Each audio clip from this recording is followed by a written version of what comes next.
Hi, Pips! Magdadaw ng upo namin sardinas. Ito sa taga Middle East, laway-laway. Alam ko pag sa Middle East ka, maglaway ka talaga. Ayan.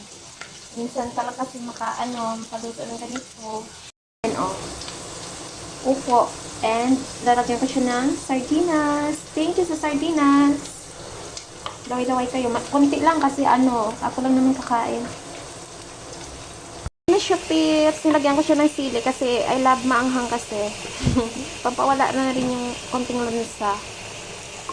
Ayan. Kain-kain tayo later. Thank you sa sardinas. After 2 years, nakakain din ako ng sardinas.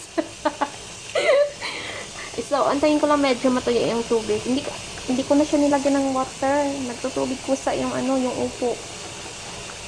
Ito na siya. Kain tayo.